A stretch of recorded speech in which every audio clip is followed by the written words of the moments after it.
Happy Thanksgiving, listeners. It's the real Jason Duncan with an introduction of a replay of one of our most popular episodes with Mike Michalowicz. I hope that you're having a great Thanksgiving today with your family. I know that I am. We have a big Thanksgiving breakfast and spend all day together as a family watching football, eating soup, and we just have a great time together. And I hope you're having a great time with your family on this Thanksgiving as well. Today, we're going to replay this episode with Mike Michalowicz, one of my most favorite authors of all time, who wrote the most favorite and the best book that I ever could recommend to anybody, called Profit First. You're going to hear him speak again. We aired this originally back in August of 2021. Talk about how he started out as an entrepreneur and how he failed and how he succeeded, and ultimately how you can do it too. So enjoy this replay and happy Thanksgiving.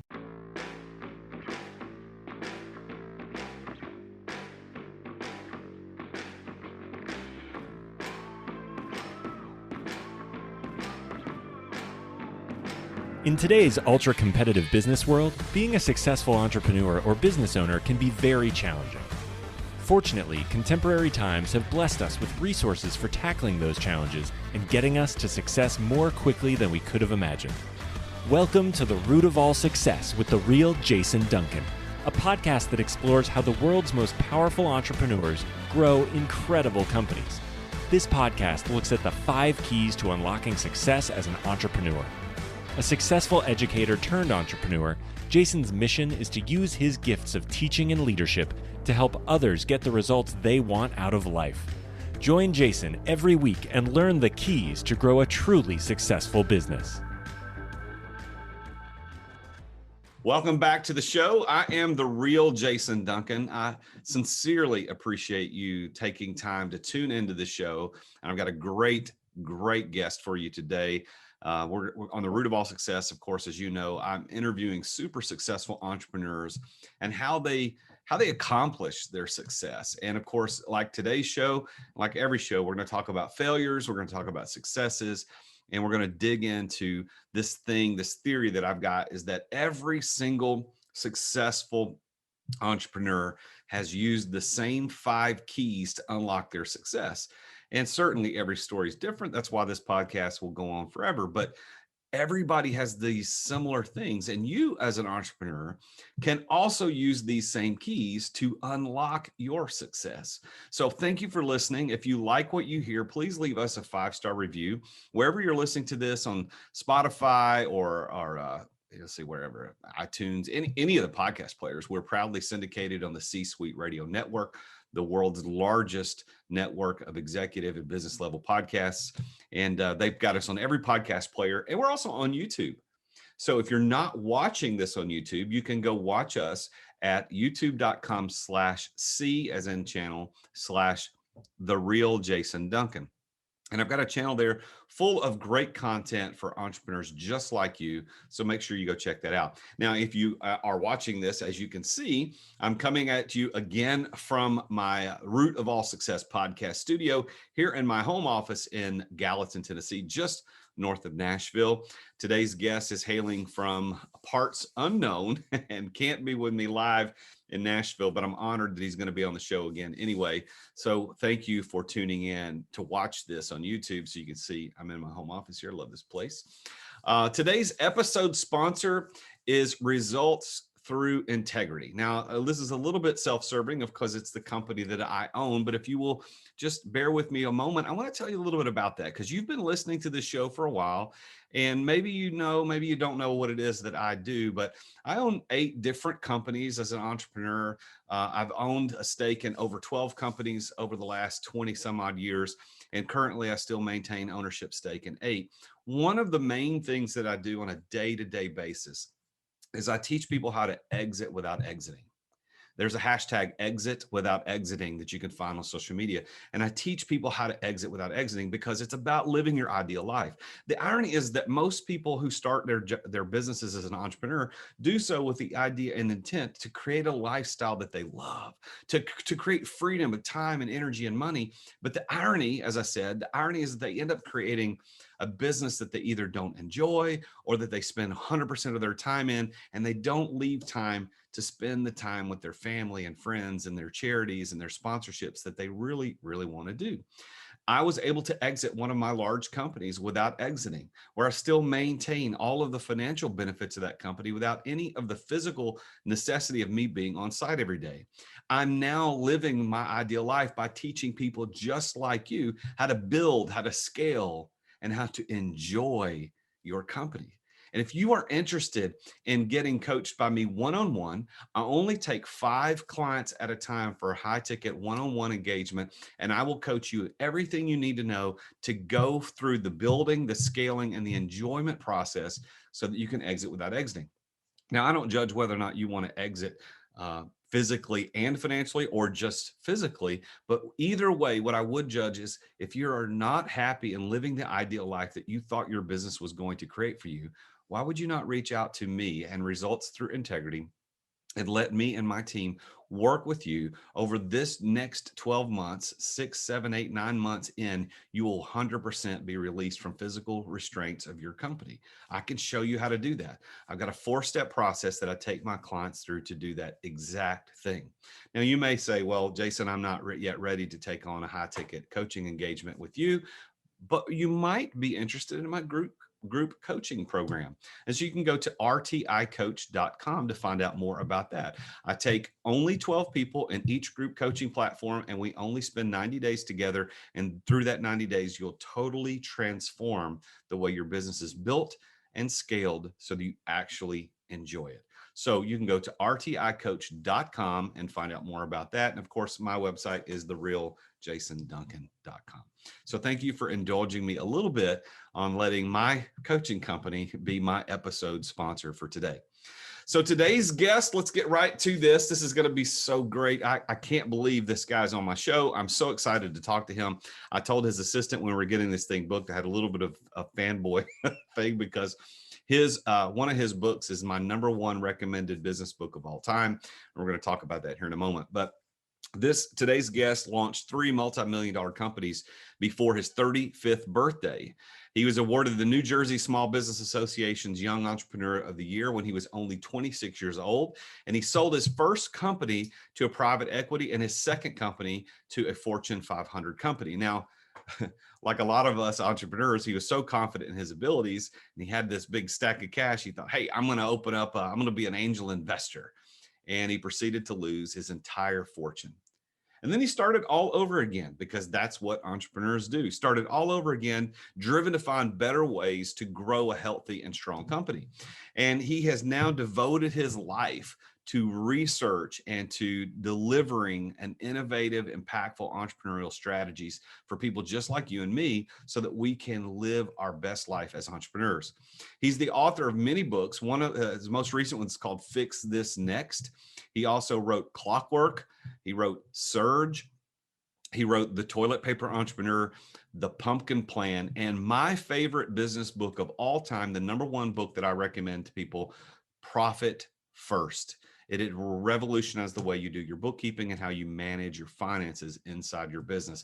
Can't recommend it more highly. It's part of how I coach people when I take people in under my wing as a client, as a coaching client. I show them how to do that. He is also a former business columnist for the Wall Street Journal. His books have been translated in over 20 different languages. And he's also active partner in multiple companies, including an American manufacturer, a business growth consultancy, an augmented reality tech firm, and a certification organization for accountants, bookkeepers, and business coaches like me. I want you to welcome I'm just so honored to have this guy on my show. Please join me in welcoming Mike Michalowicz to the show. Mike, thank you for being here, man. Oh, Jason, it's my pleasure. Thank you for hosting. Well, I'm having this little bit of and I told you this pre-show, I'm having this little bit of a fanboy moment, and I hope it doesn't ruin my show for the normal listeners. But I have super successful entrepreneurs on my show every week, and I'm honored to sit across the table from all those people. But it's not often that I get to sit across the table, or in this case, across Zooms. I normally do these live in person, but as we're doing this on Zoom, I don't normally get to talk to people who have been like this. What did another guest call it? An indirect mentor. So you've been Oh, an indirect. cool. Yeah. Yeah. And so through your book, specifically Profit First, that was how I came to know you. And now to have you on my show is phenomenal. So thank you. I'm so happy and honored that you're here. You're very welcome. I'm so happy that that book served you. And I also just want to acknowledge, the book is a recipe, but you're the one who cooked it up. So it takes effort. And I know we're talking about this pre-show, but I love that it helped navigate COVID for you. That's awesome. Yeah. So so for the listeners who may not know who you are, you've written many different books. I've mentioned all those books in the introduction, but the book Profit First, and I'll let you give a little synopsis of it in just a moment. But that book, honestly, I had 2 bad years back to back. And in year 2019, I had a partner termination that I went through that was absolutely just almost decimated the company. But because we were doing Profit First, we had those reserves set aside in the right way. And then, of course, we expected 2020 to be the rebound year, and COVID hit. But again, I say to this day that the Profit First methodology that you came up with because of your failures and because of your successes as an entrepreneur and how you learned to do it really helped my company navigate it. And so I thank you for that. So tell everybody a little bit about how Profit First came to be, because it's part of your origin story. Yeah. I struggled with profitability without realizing it. You shared I had those businesses I grew, and they were multi-million-dollar businesses. I actually sold 2 of them. One was a private equity deal. One was a Fortune 500 exit. And it sounds amazing, but they were never profitable when I was running it. I made money selling them, but not operating them. And I fell into this mentality that, profit is an eventuality. Like, you'll make your money one day if you stick it out long enough. So my third business that I honestly leave off my CV, I was an angel investor, and I sucked at it. I lost everything. I was putting good money after bad. And I had to come home to my family and tell them that we were going to lose our house if we lost our possessions, because I had to liquidate our remaining assets just to survive, just to put food on the table. And that was it was a wake-up call for me. I didn't understand how profit works. Well, as I started to research this, I noticed that every entrepreneur I was interviewing, and I've now subsequently interviewed tens of thousands, consistently say the reason they started their business is 2 reasons: personal freedom, do what I want when I want, and financial freedom, to never worry about bills. But it's ironic, the 2 reasons almost all of us start a business for never manifest. We work our butts off. We're working workaholic hours. We're not seeing the light of day. It's just crank it out. And we're not profitable to boot. So I started with profit. I said, why are we not profitable? If this is what we want, this is the whole reason we're doing it, what's wrong? That's when I realized the foundational formula that we've all been told to use. It's in hundreds and thousands of business books. The foundational formula is sales minus expenses equals profit. We even use it in our verbiage. We call it the bottom line or the year end. All these terms say profit comes last. And that was the aha moment. When something comes last, it's ignorable. It's the manana syndrome. The analogy I use is like, if you love your family, do you say, I love my family so much, that's why I decided to put them last in everything I do? Never. Something or someone that's important comes first. And how it works with profit is most businesses wait till the end of the year. It's not there on April 15th. And they're like, well, maybe next year it'll be there. It's not there. We kick the can down the road on profit. The Profit First system, we simply flip the formula. It's sales minus profit equals expenses. What I mean in practice is every time revenue comes into the firm, take a percentage of that money, predetermined percentage, allocate that as a profit, cash, hide it away from your business, and then run your business off the remainder. What this is the pay yourself first principle applied to business. Mm-hmm. Well, I really like it for lots and lots of reasons. And we alluded to just a moment ago about how in 2019, through a partner termination that was absolutely horrendous financially, but because we were putting the money away the right way all along, we were able to do it. Where had that happened 2 years prior to me understanding Profit First, I probably wouldn't be doing this show. I probably would have been bankrupt. There's so many things. So I think that people, entrepreneurs listening right now in their cars or walking their dogs, they need to understand whether you read the book or not. I know Mike would like you to go buy the book, and I would highly recommend it. It is my #1 business book recommendation. Oh, wow. Thank you. Hands down. Like, there's other books out there, right? But that one is the most tactical. And it's like, as a matter of fact, I keep it on my desk most of the time, but it's not here right now because I loaned it to somebody. So I don't have it physically. I love it. But I've loaned it, and I've dog-eared, like, I think it's page, I don't remember. I'd be wrong if I said a page number, but it has the little chart on where you are in revenue and how much your percentages, allocations, your caps and your taps. I mean, these are all things that we do. And I love the way you put it, either in the book or you said it at a live event where I met you a few years ago. You said, look, if you take your revenue minus your profit, and you can't run your business on what's left, then you're not doing it right. And that's why I started my coaching company, is to help people, just like what you said. And you weren't present when I was doing the intro just a couple of minutes ago, but I actually talked about the irony of how people start a business with freedom in mind and end up being shackled to it. They build dungeons. It's the ultimate irony. It's the ultimate irony.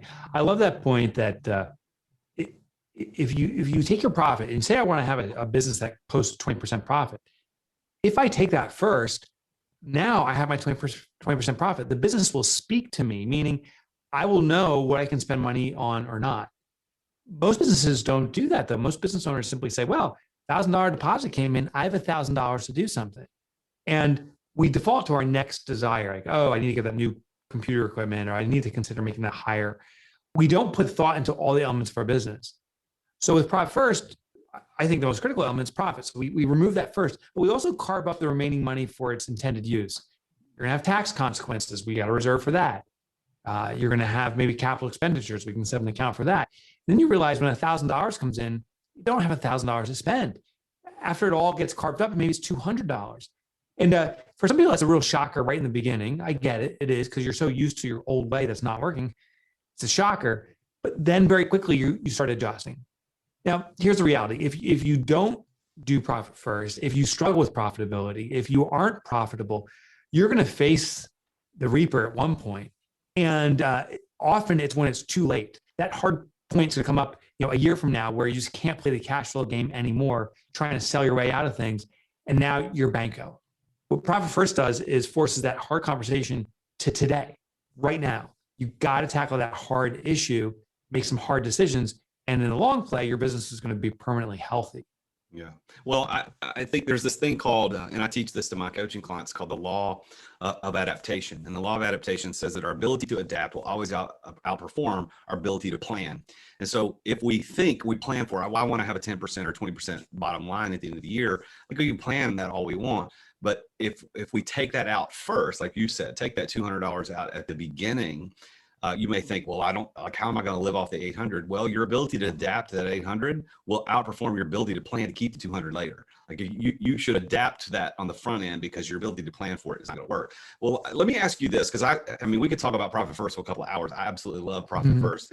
Again, no kidding. #1 book recommendation of all time for business, 100%, without reservation. Now, how did you come up with this? You alluded to this, but let me go back. I'm going to go back to your first 2 businesses. You sold one to private equity, one to Fortune 500, but you admit that you didn't make any money until you sold it. So what was life like as the entrepreneur not making any money? Yeah, I know you can relate to this. It's just pure stress. It's a hand-to-mouth survival.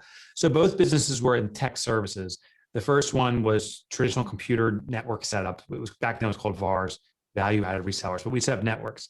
The second business was in computer crime investigation, a much more sexy business.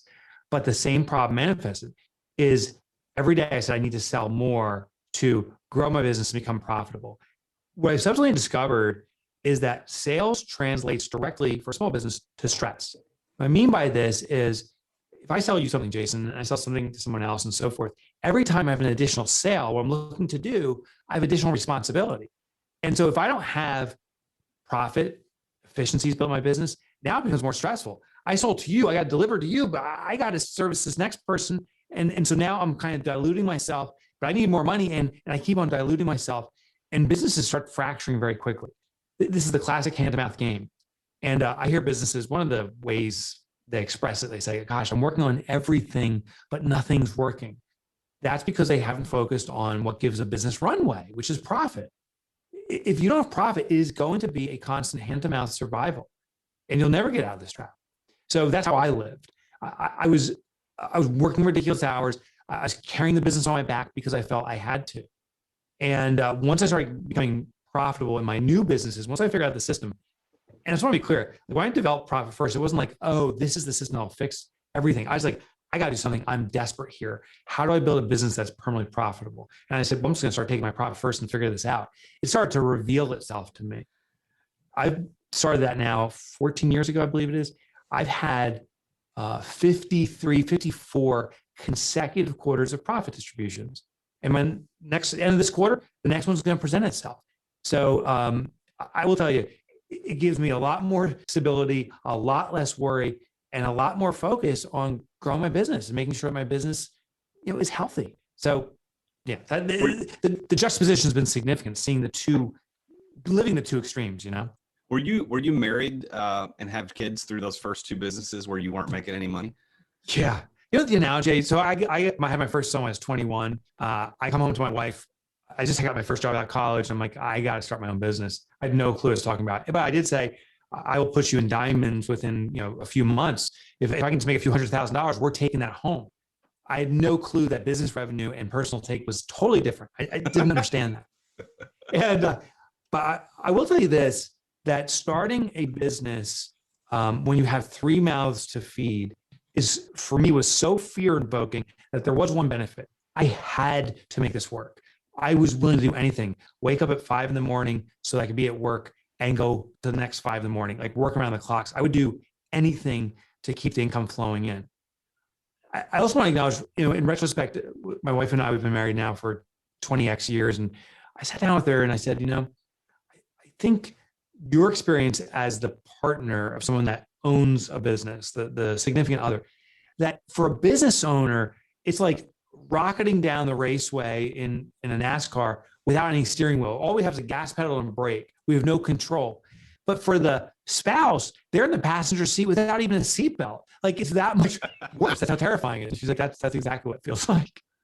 So when you finally sold those two businesses, you didn't. I'm going to make the assumption you didn't have both businesses at the same time, selling both at the same time. No, there's sequential. Yeah. So on that first exit, where you physically and financially exited that business, like what happened? Because I think entrepreneurs have the same maybe misguided concept or dream of what that's going to look like. But what did it look like for you? How did that happen, and what was the experience like?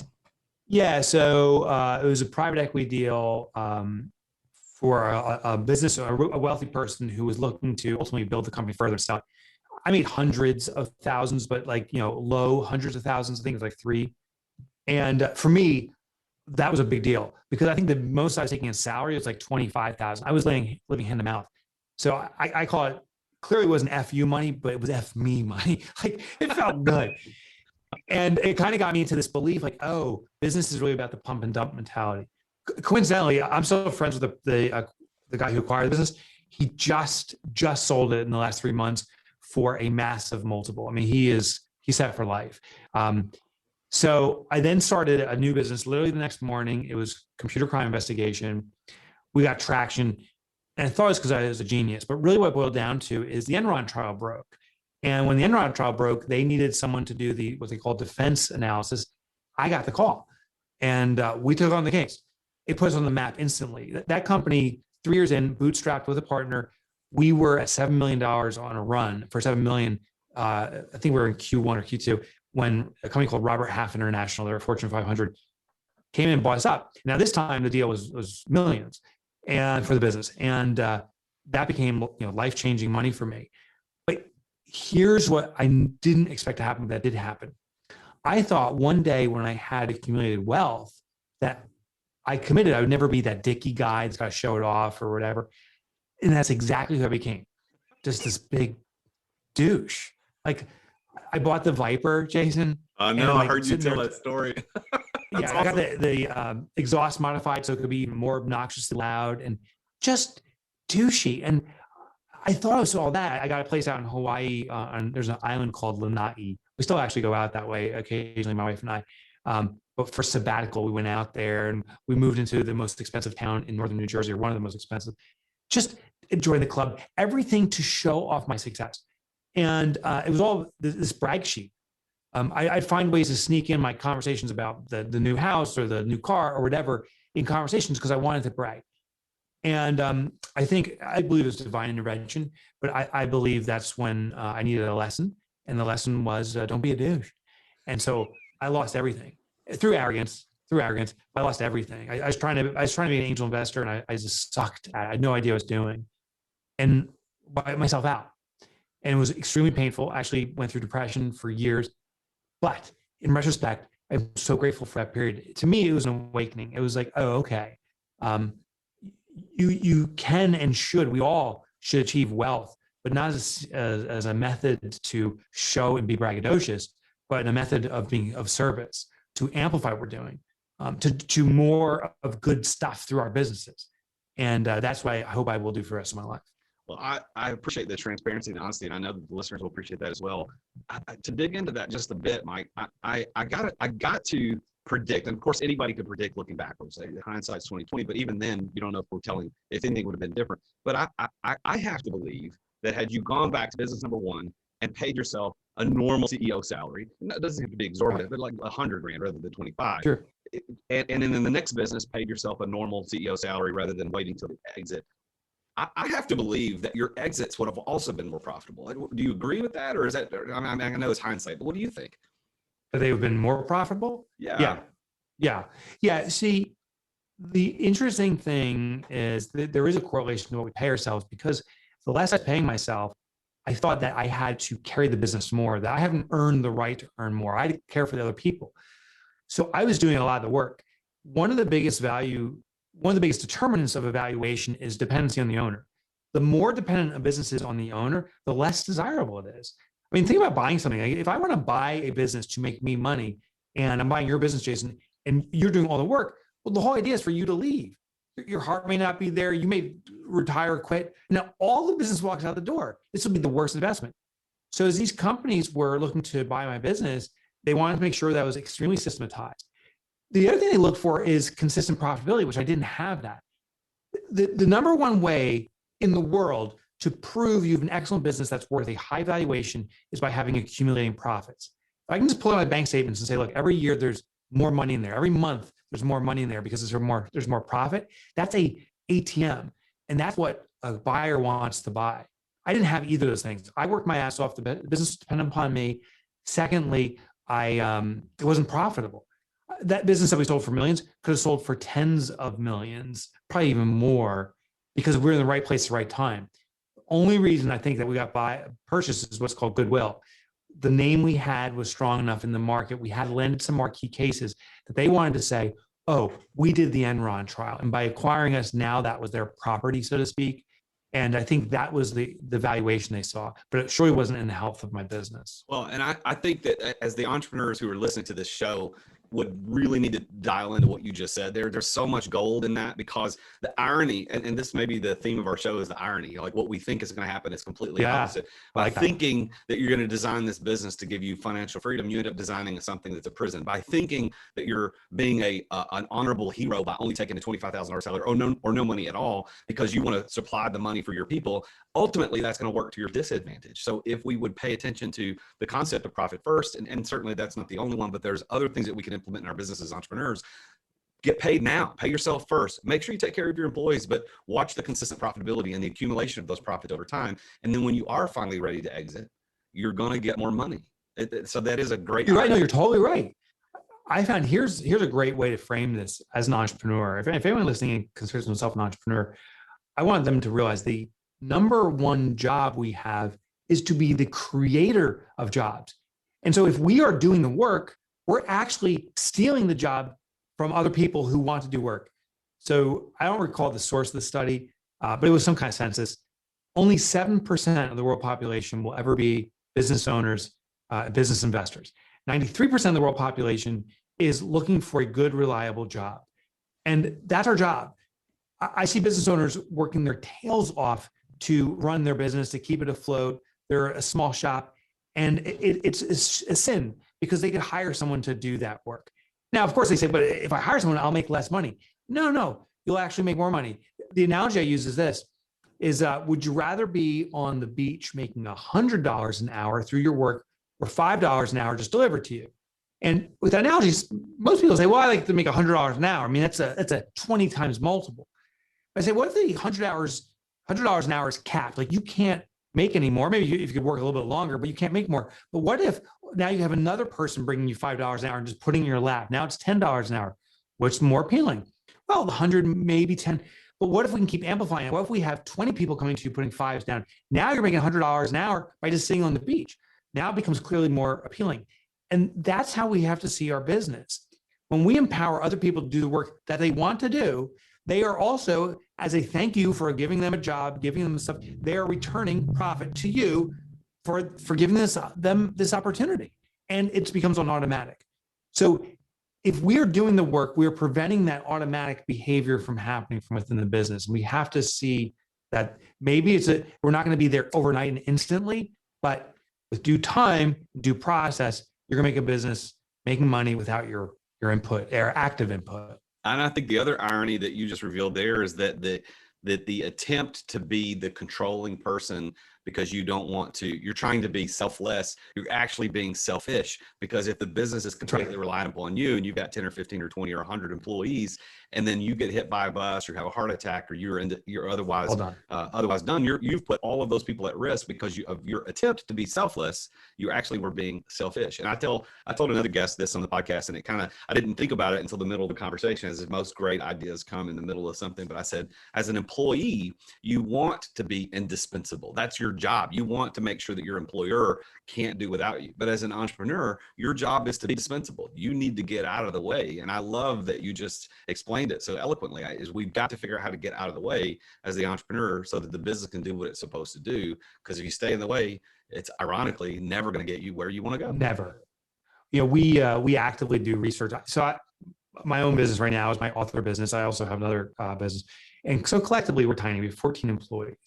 But what we do is we run a lot of experiments of the stuff I'm researching out on our own company. So I'm working on a future book about getting people fully engaged, a strong culture and so forth. And one thing we've been really critiquing is the traditional org chart, and think that is so outdated and so wrong, because the org chart, to your earlier point, it starts with the leader. And if that person gets hit by a bus, everyone below now is in a disabled position. They don't have that input coming from the person that knows all. So it weakens the company instantly. So what we're investigating and testing here is a web-like structure where there's redundancies of each other. In fact, we really don't even have working titles. We do in the occasion where we're interfacing with the customer just to have clarity on the role that person's serving, but no one here really has an active title. And input on direction of the company is not democratic, but there's equal awareness and there's active input from all people. So there's an awareness level and it's redundancy. The tests we're doing, we actually started this year in earnest for every employee. Everyone is required to leave the business for 4 weeks. It's a paid sabbatical. So that's a great bonus or benefit as an employee. But honestly, the winner is the company, because when Jeremy's actually leaving Monday, he's going on his 1 month vacation, he has to have the backups in place. So his work goes on unabated. He does our social media and so forth. And so he has redundancy here. Now, the win for the company is if Jeremy decides to quit or go outside to work with someone else, his knowledge has been captured and is replicated throughout the business. So that web-like structure is a far stronger one, a far more nimble one. And we're doing work with our 14 employees that our nearest competitor, we think, is doing with about double, with about 30 employees.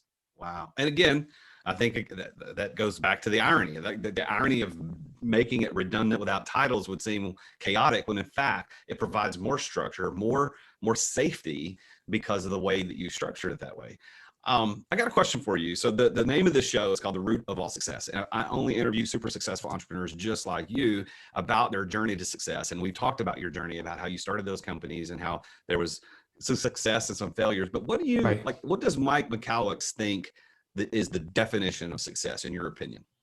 I think success translates to service, and service translates to joy. I think at the end of the day, it is definitely an emotion. But I know, I've set my business that every day, actually every 5 or 10 minutes, I'm getting some kind of input from someone who's been impacted by my work. Now, this is by design. So in all my books, I invite my readers, please reach out to me. I want to know how this is serving you. And there's enough books in circulation now that it's a constant stream. that to me is the fulfilling thing. I sometimes sit here in tears, just reading through these stories of people's turnarounds, sometimes in their struggles and just their hopefulness that the work I've done will serve them. That affirmation just confirms me, wow, I am being of service, and it gets me jacked. It's the ultimate success. Now, I think money is important too. Like some people are like, well, isn't money, some people say money is success. They directly correlate. And other people say money's totally irrelevant. I think it's a blend, because I think money allows us to amplify what we're doing. It's a tool that can allow us to do more of what we're doing. And it allows us to experience things outside of our core work. I don't think work all the time is necessarily even healthy. So I believe that I define success by being of service. But I think it's also recognized by cash flow. And I use that to further the work I do and enjoy, outside aspects of my life. Well, with that in mind, do you consider yourself a successful person? Wildly successful. I actually can't believe what I've experienced. I am so grateful. It's confounding to me. Yeah, it's confounding to me that the impact I've been allowed to have, and the fact that I get paid to continue this. Like I am feverishly writing my next book right now, and so pumped that I can do that and I'm paid for it. It's unbelievable. It's confounding. I love your answer, because it's fun. I ask those two questions to every guest, and it's funny. Some guests will, they always have a good definition, because everybody's definition is a little different, but everybody's definition revolves around kind of the same theme, and that success grows and that it changes from time to time. But then when I ask, do you consider yourself successful? Yeah. Like I get so many different answers, but I love you took that pause and you're like, wildly successful. And because I didn't know wildly. Yeah, and I think somebody like pause is like you can never arrive at success and stuff, and I don't know if that's true. I think it really is the journey, and I know people have different definitions of it, but for my vision of how I see my life, I cannot believe the success that I've been blessed with. I really can't. So one of the things that I talk about on the show is these 5 P's of success.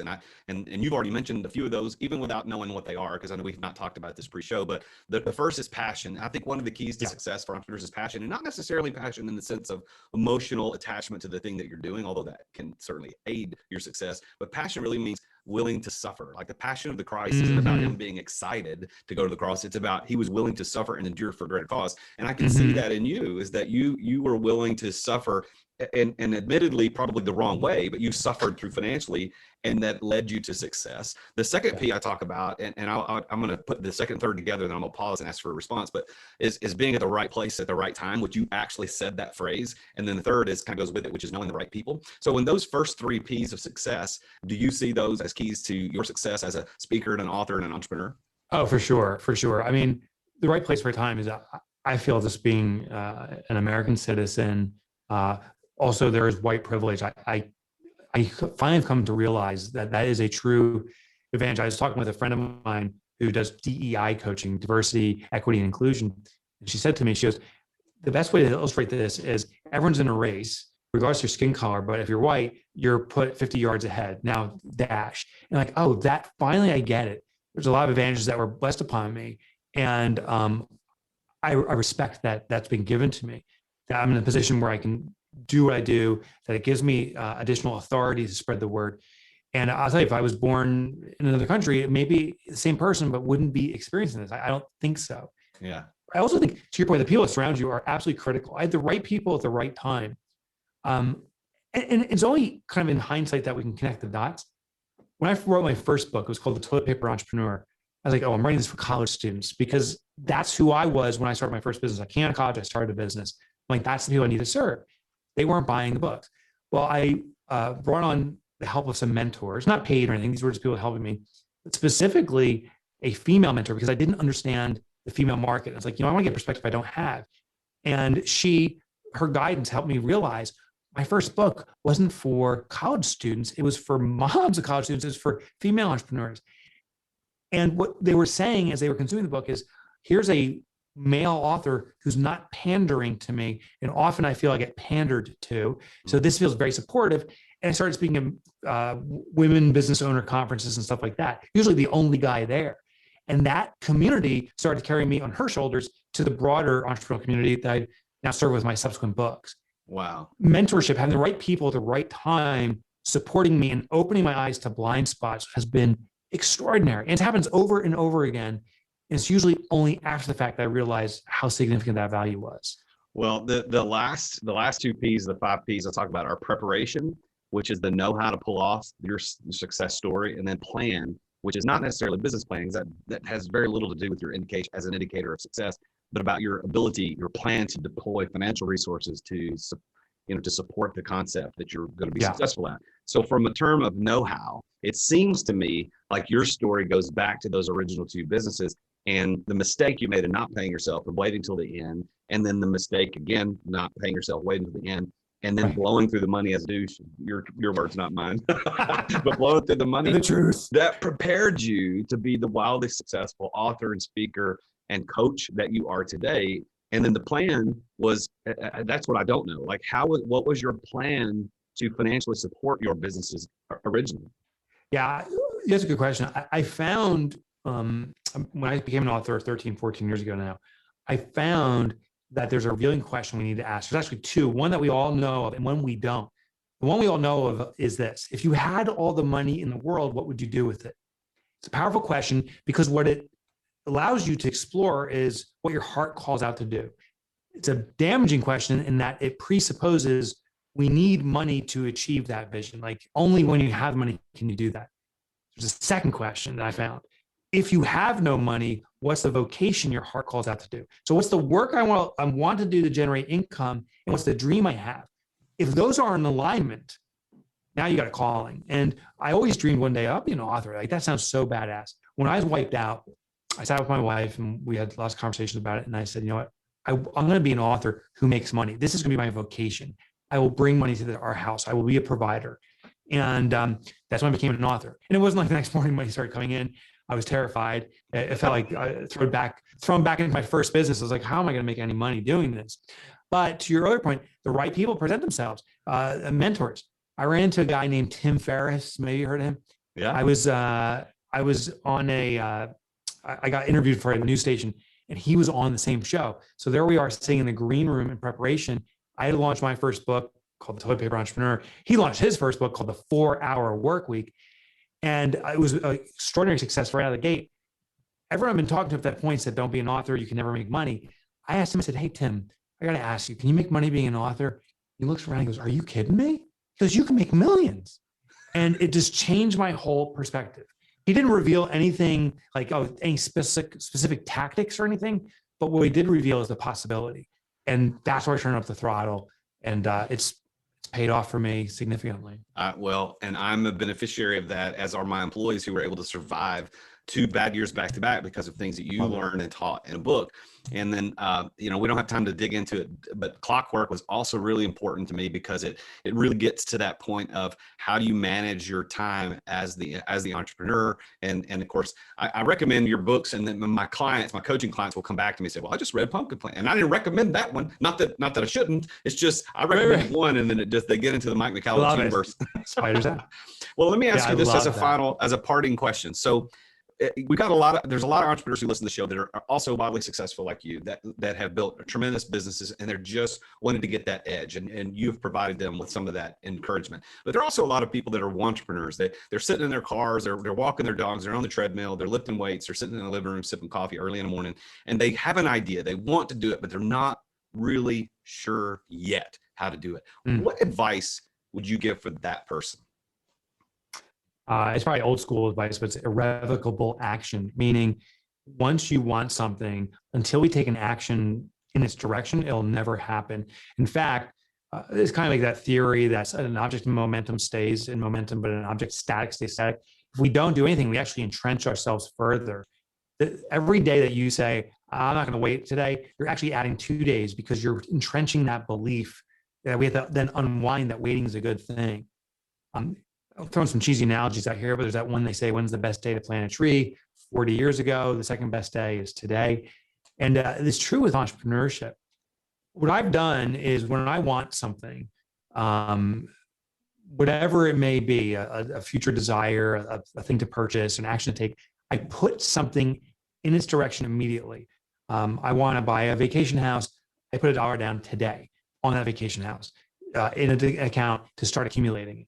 I don't just let it sit in my mind. I take action.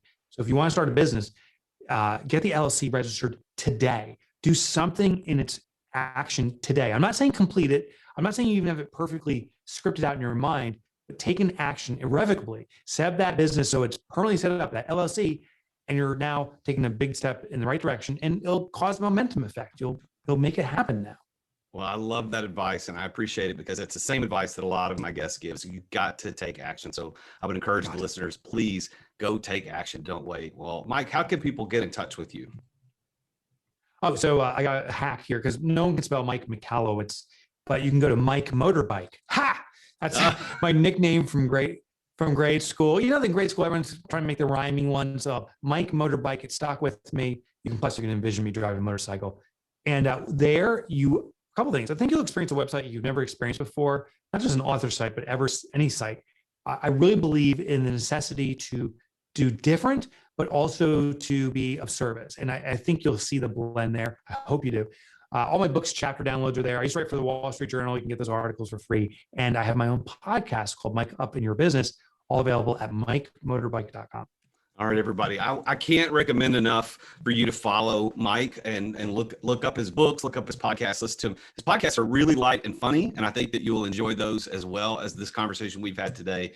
But Mike, thank you so much for being on the show. It is a true honor to talk to someone like you who's helped be so instrumental in my business in ways that you never would have thought or imagined or knew about. I love it. I love getting to talk to you. So thank you very much for being on the show. It's been an honor.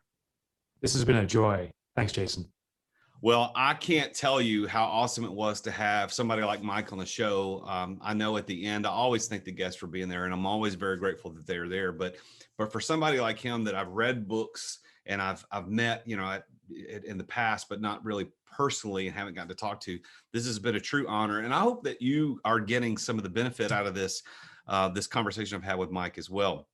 But if you are an entrepreneur and you're in that middle of that, trying to figure out what to do next, you don't know how to take the action, I want to remind you that you can reach out to me at therealjasonduncan.com or at rticoach.com. And you could sign up for either one of my group coaching platforms, or if you're prepared for a one-on-one engagement and you're ready to get exited out of your business, whether that's physically or financially or both, I am uniquely suited to be able to help you with that. That's exactly what I've done with my businesses. And I've used the tips and the information from people like Mike to make sure that I was able to do that successfully. And now I'm living that ideal life. And I want you to be able to live that ideal life. That's why I do the show. That's why I coach people. That's why I do group coaching. And that's why I have my online university, Results University. There are so many ways that you've got access to get you what you need. Take action. Just like Mike said, take action. Do irrevocable action today. Get started with something. Do this. Go to therealjasonduncan.com/contact. Go to the contact page. Click that contact. Reach out to me today. Say, hey, I heard you. I heard the show with Mike Michalowicz. And if you can't spell his last name, remember it's Mike Motorbike. But I heard the show with you, Mike Motorbike, on Profit First. I really want to talk to you about how I can get to the next level of my business. I would be honored to help you. This has been the Root of All Success podcast. This is The Real Jason Duncan. I will see you next week when I interview yet another super successful entrepreneur about his or her journey to success and how they did it through their strengths, through their weaknesses, through their successes, and through their failures. I'm The Real Jason Duncan, and Jesus is King. Thank you for listening to another edition of The Root of All Success with The Real Jason Duncan. If you've enjoyed this week's episode, we invite you to visit therootofallsuccess.com to access the show notes and other helpful resources. Take charge of your business. Grow it from great to incredible. Join us again next time here on The Root of All Success.